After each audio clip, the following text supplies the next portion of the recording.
She's been doing everything right. She eats clean. She's cutting her calories. She's walking every morning and she's still gaining weight around the middle and it will not come off. This is the number one complaint we hear from menopausal women and one of the most, in my opinion, mismanaged. The standard advice is to eat less, move more, exercise, but not only does it not work, it often makes it worse. Belly fat in menopause is not a willpower problem. It is a physiology problem, and today we're going to talk about the actual mechanism, why it happens, and what to do about it.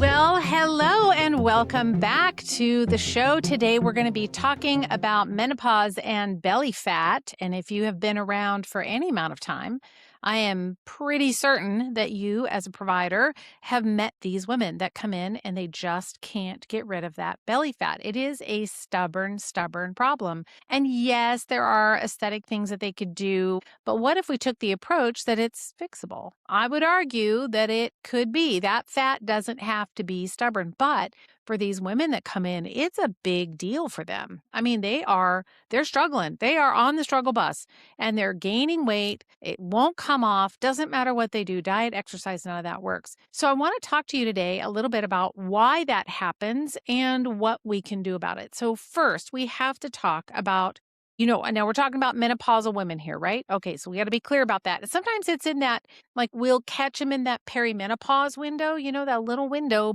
that 5 to 10 years before they actually have that last period and their 12 months with no menstrual cycle. But during that perimenopause period, through menopause and even postmenopause, that's when we start to see this happening. So let's talk a little bit about why it happens and what's going into this what's causing the problem, so to speak.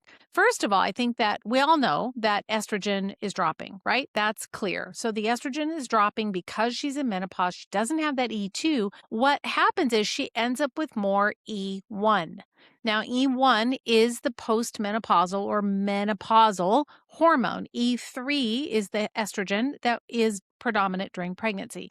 Clearly, she's not pregnant. So we need to think about E1. Well, let's before we get there, let's kind of back it up a little bit and let's talk about estradiol or E2 and insulin sensitivity, because anytime we have fat, we know that there is probably some dysregulation in the glucose, insulin, and how those two are working together. So estradiol plays a role in maintaining insulin receptor sensitivity, especially in skeletal muscle and adipose tissue. Estrogen, E2, actually upregulates a transporter protein called GLUT4 in the muscle cells. And what that does is it actually it pulls the glucose out of the bloodstream after the meals. That's what it does. But when estrogen declines, GLUT4 declines as well. So the cells become less responsive to insulin, glucose stays longer in the bloodstream after the meals, and insulin remains high to try and compensate. It's trying to help because the GLUT4 isn't working to pull pull the glucose into the muscle. And then, so that's the estradiol insulin glucose piece. But before she hits menopause, you have to remember too that estrogen is going to naturally direct a little bit more fat storage towards the hips, the thighs, and the glutes. That's that pear-shaped body type, right? We know this. But after menopause, when we're through with this menopausal transition, the estrogen influence changes, right? We change from E2 to E1. The fat storage then shifts. Important to note that the body is still storing fat during reproductive years, is just storing it differently. Now, that doesn't mean that someone is a woman and she is, running and exercising. She could keep those fat stores down a little bit on her hips and her thighs, etc. But in menopause, that's not as likely to happen. In fact, the body, because that estradiol starts to drop, the fat storage starts to shift to the abdomen and the tissues surrounding the abdominal organs. And then what happens is it releases that excess adipose tissue, releases those fatty acids back into circulation. That then can can drive some hepatic insulin resistance and cause some inflammation. But the adipose tissue, I think, here is the key. And that is because the fat cells are the body's backup hormone system. And if you've been hanging around with me any amount of time, you know this. We may have a mess up with the GLUT4. Well, it's not a mess up. I mean, it's the way the body is designed. But the adipose tissue is absolutely central to her backup hormone system. And this is the part that we forget to tell them, I think. The body wants to store or hold on to that adipose tissue after menopause because the adipose tissue is the primary production site of, guess what? Via the aromatase enzyme. That's where it comes from. And so that aromatase enzyme converts the androgens, mostly like androstenedione, some DHEA, etc., but it converts it down into E1, and that's the compensatory mechanism, right? The ovaries stop with E2, and then we go into E1, which is our menopausal hormone, and the aromatase enzyme kind of keeps dumping it down into E1.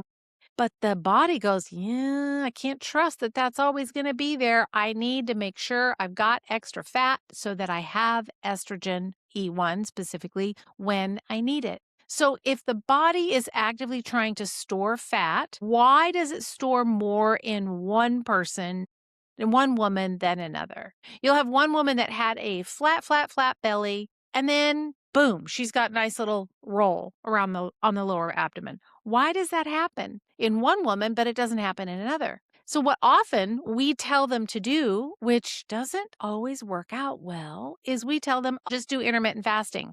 Well, now wait a minute. When you do intermittent fasting, what's happening is that we're going to dysregulate. We could, in some women, we can actually make the problem worse because we're calorie restricting when her body just wants those calories to make sure that it feels stable. There's enough glucose. We've got everything that we need to be able to create these hormones. So I don't know that calorie restriction in women is necessarily a beneficial thing. I think the body senses the threat of low calorie. It protects that backup hormone factory and holds fat even more tenaciously. That's what I believe happens. So the belly fat isn't the body being stubborn. It's just the body's strategy. It's holding on to its only remaining estrogen source. So the clinical question becomes like, what do we ask? How do we support the transition so the body doesn't feel like it has to hold on so hard? That's our job, is to figure that out. So there's also the adrenal connection. And this is the one that most patients can understand. We can't talk to them about like GLUT4 and your muscles and all that. No,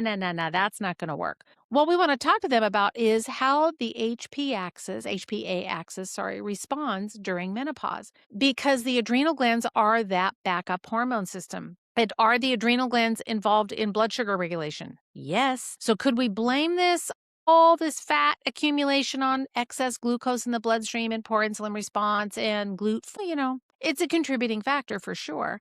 But I think at the end of the day, we have to be aware that the adrenal glands and their relative dysfunction plays a bigger role than we think. Because if you think about it, I mean, I'm in menopause, and I wouldn't say that my life has been without stress. In fact, I've had a lot of years of some pretty dang stressful periods of time. And as we get older, that HPA axis becomes more and more dysregulated. And whether it's just dysregulation in the HPA, or you actually have a frank issue with the way that cortisol is produced from the adrenal glands, i.e. they're kind of tired, they've just become really dysregulated, whether that's because of poor signaling or that you've just used them up and burned them up because the stress has been so high. Regardless of where it happens, that's what, when we get into menopause, the more insufficient the adrenal glands are in regulating with cortisol, in other words, the more chronic stress there's been in her life, the body's going to prioritize cortisol every single time versus prioritizing sex hormones. And if you remember, that sex hormone pathway starts with cholesterol to pregnenolone. Pregnenolone diverts over into 17-hydroxypregnenolone or DHEA. One is the cortisol pathway down, the other one is the sex hormone pathway down. Progesterone kind of links them together at the bottom. And so if she's under high stress, those sex hormones aren't going to get what they need. And they will always prioritize cortisol production, and cortisol opposes insulin. Cortisol promotes gluconeogenesis, and it contributes to central fat accumulation and deposition. There it is. So, what if the only thing we did for her was just start to work and support her adrenal glands? Could we make a difference?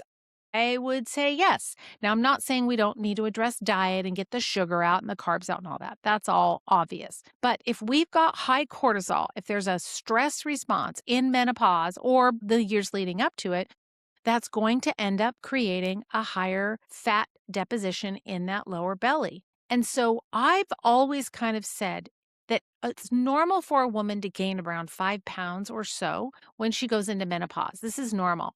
But I've kind of used the kind of a clinical test, I would say, where I will say if she has gained more than 5 pounds, let's say it's 10 pounds or it's 15 pounds or it's 20 pounds, I use that as an indicator to me as to how dysregulated those adrenal glands are. I think the more weight she gains, the more likely it is that those adrenal glands is kind of a big, like a Las Vegas pointing, neon flashing sign. Look here, look here, look here, pointing at those adrenal glands. And then you get the 2 a.m. cortisol surge, right? That's just liver and adrenals. And so that can be sometimes a clinical sign too that can point you back towards those adrenal glands. And then you've got the hot flashes that are pointing, coming into all of that. The adrenal glands and cortisol are contributing to those as well. So if we ever had a starting place for a woman in menopause, again, I started this episode by talking about lower belly fat, but my point is it's never just that. It's not just diet. It's not just exercise. It can't be. There's too many other things going on. It can't be. What we have to realize is that this whole process of her going through menopause is I'll call it a multidisciplinary exercise. I mean, this is special forces altogether times 20. There are a lot of things happening in the body, and managing the symptoms one by one isn't always going to get you where you need to go, because then it's like playing whack-a-mole. It's like playing whack-a-mole at Chuck E. Cheese. The mole pops up and you just whack it. Oh, hot flashes, here you go. Something else, here you go. Oh, something else, here you go. We just playing whack-a-mole. But we're not addressing the system, the underlying cause, a system that is actually dysfunctional. And then we might tell her, as I mentioned earlier, well, just restrict your calories. Well, let's just do that. First of all, that creates physiologic stress when we don't eat, raises cortisol, lowers blood sugar, increases insulin. Insulin's a fat storage hormone. Cortisol contributes to fat storage.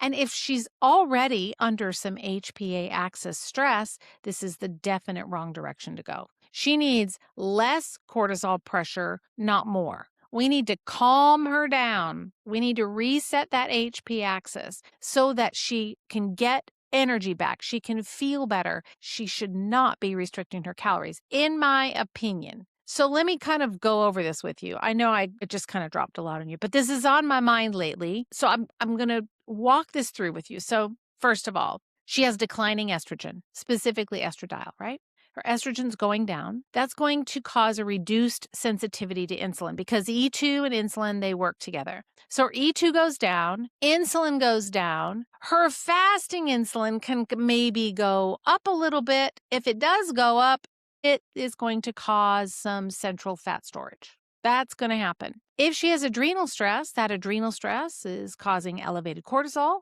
That cortisol is causing gluconeogenesis to happen. We get higher blood sugar, and then we have higher insulin, and then that can lead us to more central adiposity. And then we get that central fat accumulation. Now we've got more aromatase activity, and we end up with more E1, and we end up really with an estrogen dominance. And people throw that term around. It's always kind of made me crazy. I'm like, estrogen dominance relative to what? The moon? What are we estrogen dominancing to? You have to have estrogen dominance in relationship to. What are we in relationship to? So if we have a relative estrogen dominance, and remember E1 and E2 are not the same. What kind of estrogen are we talking about here? Even though E1 is a weaker estrogen, it still binds to the receptors and it can drive those symptoms. So we have to look at what this ratio is between some of these hormones. So then insulin goes up because we've done intermittent fasting, or we've got this low E2, higher, or we're working on the E1. When we get elevated insulin, that tends to suppress sex hormone binding globulin. So now we have all these hormones. They don't have a protein to bind to. So we have more free hormones available. And that worsens the estrogen dominant symptoms because even though we have low estradiol, she feels worse because we have low sex hormone binding globulin. And then top all that off with poor sleep because she's having hot flashes every night. So her cortisol is up and it just becomes a super vicious cycle. So, what is it that we're going to do? Are these separate problems, is my question, or are they the exact same problem running through different systems? I would argue that that's the one problem and it's running through different systems.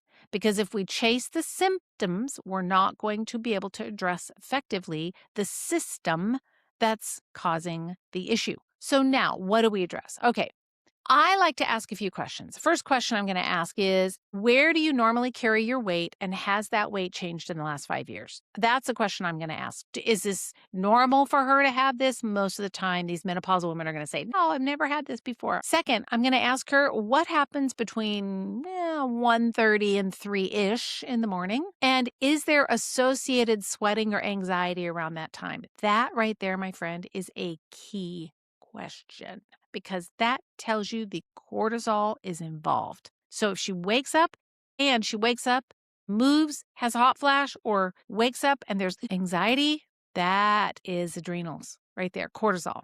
I would also ask, how is her energy sustained throughout the day? Is she pretty level throughout the day? Does she crash in the mid-afternoon? Does she have to go to bed by 8 o'clock because she's just worth nothing? Or does she get that, cortisol bump in the evening? And then for sure, you want to ask about diet. What are you eating? When are you eating? Are you skipping meals? Are you living with on coffee in the morning only?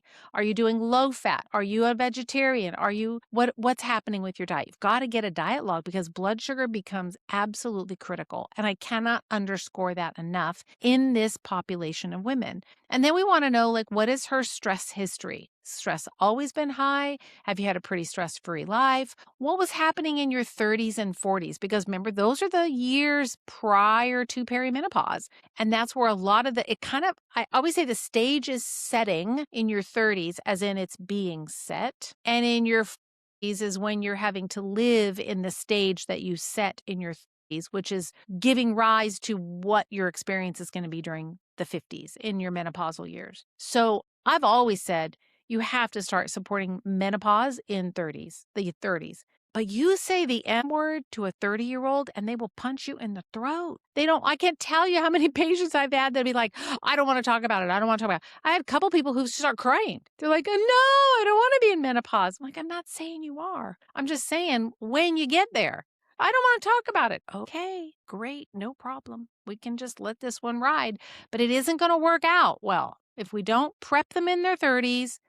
Look at what we got in the 40s, because what we have in the 40s, what is the stage? Think of like a theater, right? In the 30s, we're bringing in all the props. We're bringing in all the things. We're making sure the lights are good. Everything is good. So that in the 40s, she can be on her stage. Because if we don't set that stage, then when she moves into her 50s, now it's just chaos. The light people don't know what they're doing. The prop people don't know what they're doing. Behind the house, back of the house, they don't know what they're doing. It's chaos. And her experiences becomes chaos, the symptom experience. So you want to ask about stress history during the 30s and 40s. Metabolically, I would definitely look at like glucose, fasting insulin, A1C, triglycerides. A saliva test is good to map out that cortisol. You can always do that. Gives that whole diurnal, curve, morning, noon, afternoon, and evening, rather than just taking it with serum. That only just gives you one snapshot into the day. So what are we going to do with her? First, I'm telling you, I have for 20 years. I don't know how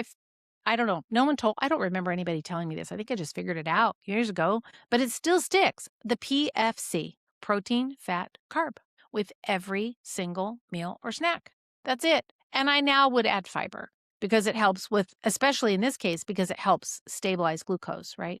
But protein, fat, carbohydrate with every single meal. It is the ultimate blood sugar strategy. So protein and fat slow the gastric emptying, and they help to kind of moderate the response of glucose. And they also will give satiety, mostly the fat, but it will give satiety. The carbohydrates do not give satiety like that, right? We eat the carbohydrate. And in that case, I'm talking about like breads and refined carbohydrates. But the goal here is with her, we want to keep her blood glucose as stable as we can. And no high spikes, no low dips, no living off caffeine, none of that business. We're not doing that. We are going to keep it steady, steady, steady Eddie. This reduces the amount of cortisol. It's going to help her sleep better, but we're also going to reduce that central adiposity by stabilizing her blood sugar. So she really, really needs protein. In menopause, it's natural that we have some muscle loss, right?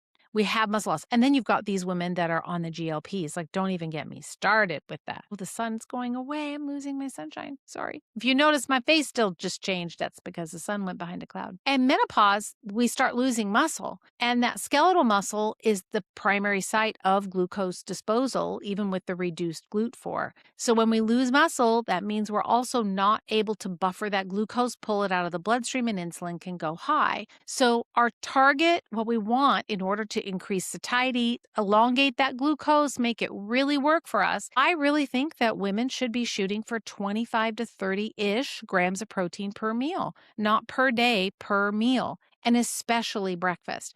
We know when Mother said breakfast is the most important meal of the day, I've seen it over and over again where women that don't eat a good breakfast, they tend to have trouble with weight and they have difficulty maintaining good glucose balance throughout the day. They're cravey, they get those sugar cravings. That's no good. We have to get that breakfast, get them off to a good start. And often with a good breakfast, I found that they'll eat less during the day. So that can actually stabilize glucose, but they tend to eat a little bit less. And then before bed, if you have that woman that wakes up in the middle of the night, right? I told you between 1:30 and 3, she maybe has a hot flash, got a little bit of, anxiety or something.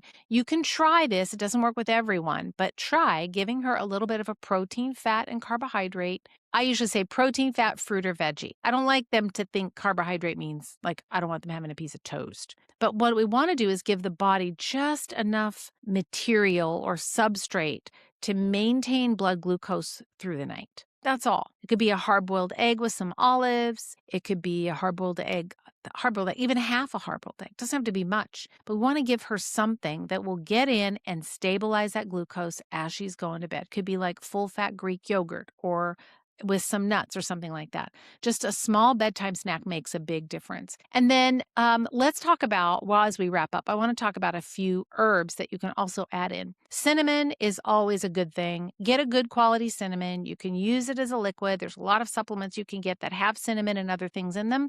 But cinnamon is a good one. I put cinnamon in my smoothie. Whenever I make a smoothie, I just put a whole bunch of cinnamon in. Cinnamon helps support insulin receptors and also improves the GLUT4 pathway. See how this ties in? So let's give her some cinnamon. Gaia has a cinnamon bark, and I think that there is some cinnamon in the the glucose sugar balance for doctor's research. I think. I'm not positive about that. But Gaia does have a cinnamon bark liquid, or I think it's a phytocap. Another one is berberine. Berberine's always good. Standard Process has one, or MediHerb, and Gaia has one. There's lots of berberine products available. This is one of the most well-researched compounds for helping with insulin sensitivity, especially because it activates what's called AMPK. And AMPK is the cellular energy regulator, and it improves glucose uptake. So think about it like a little motor. And if you can improve AMPK, it's like getting the RPMs up. The cells start to use the glucose faster. Gaia has one called AMPK activator, and I've used that with a lot of women that have needed to lose weight, and it works well. It's not like it's not going to take 10 pounds off of them in 2 weeks. It's not going to do that, but it does work. It works very, very well. So you could try that. Another one is gymnema. That's always kind of been my favorite because it helps to sensitize insulin receptors. It also anesthetizes the sweet taste perception and reduces glucose absorption in the intestine. So it's kind of works sort of like the GLP in that manner. We're starting to be able to regulate that glucose a little bit differently. But it does support beta cell function in the pancreas, which is great. So it's safe for type 2 diabetics. I use it quite often with type 1 as well. Good for the pancreas. But what you can do with gymnema, this one I would give if sugar cravings are part of their issue. right? If it's sugar cravings. If they don't have high sugar cravings, then berberine and cinnamon or some combination that has those two in it is amazing. Now, what are we going to do with adrenals? Well, that's easy. If you've been hanging around any amount of time, I'm going to say you're going to start with adaptogens. You can use things like Withania. You can use the Gaia products. Gaia's got some great adrenal support products. Daytime HPA is kind of their flagship product. You can use any adaptogen. Rhodiola is a great adaptogen. It's holy basil is also good for cortisol modulation and blood sugar support in general. If they have high cortisol, you could even use like phosphatidylserine. I sometimes will give that at night if they have higher cortisol in the evening. Sometimes I'll do that. Chromium is the mineral for the pancreas, so you can use that. Alpha lipoic acid sometimes can help. When you have people that are kind of resistant, sometimes I'll give them a little ALA. That will improve that glucose uptake in the muscle cells through that GLUT4 as well. So there's lots of things that you can do here, but I think the key is we want to make sure that we're getting those adrenals supported and helping with the blood sugar system. So see, I'm not really talking about something that's going to manage a symptom. I'm thinking, and yes, waking up at night, could I just give her something for sleep? That would be managing a symptom. I don't want to do that. If she wakes up, my question is, well, why is she waking up? What are the other things that are going on? She's complaining about lower abdominal fat. Like, and you're in menopause. Okay. And you've had some high stress. Okay. And you're not sleeping. Okay. And the list goes on and on and on. I'm going to go back. I'm probably going to start with those adrenal glands because I really believe that stress is a big driver with this central adiposity. And then you pack or layer on glucose dysregulation, and which adrenal glands, cortisol, and glucose dysregulation, they all kind of go together. And then declining estradiol, we just tell her, exercise more, intermittent fasting, etc. But I think there's a lot better way to manage these types of patients. So everything that I shared with you, like the adrenals and the glucose, and we've got mood and libido and all the other symptoms that come with this, but all of them are part of a bigger picture. Belly fat is just one part of a potential metabolic dysfunction or an adrenal dysfunction. These symptoms, they don't exist in a vacuum. They all connect. They connect to adrenals. They connect and affect sleep. They're affecting and involved with liver and bile function, which I talked about in a recent episode. They're connected to hot flashes and vaginal dryness and loss of libido and brain fog and cardiovascular risk. All of those are symptoms. All of those things, well, they could manifest as symptoms. And it's so easy for us. We just tend to go, oh, symptom, here's a supplement. Oh, there's this one here. Let's give this herb. Oh, here's one. Let's try this one. When really what we want to do is we want to rethink this and think about how we can do this from a system approach rather than a symptom approach. Now, I have to say, the reason that I'm talking about this specifically is because it's been on my mind a lot lately. I'm teaching a menopause seminar on May the 30th. It's called Understanding Menopause, Supporting Women Through Those Transitional Years of Pre-Menopause, Perimenopause, Menopause, Postmenopause. There are a whole bunch of changes that all happen in there. I'm teaching a 6-hour seminar. It's on Saturday, May the 30th, and you can register for it in the show notes. All you have to do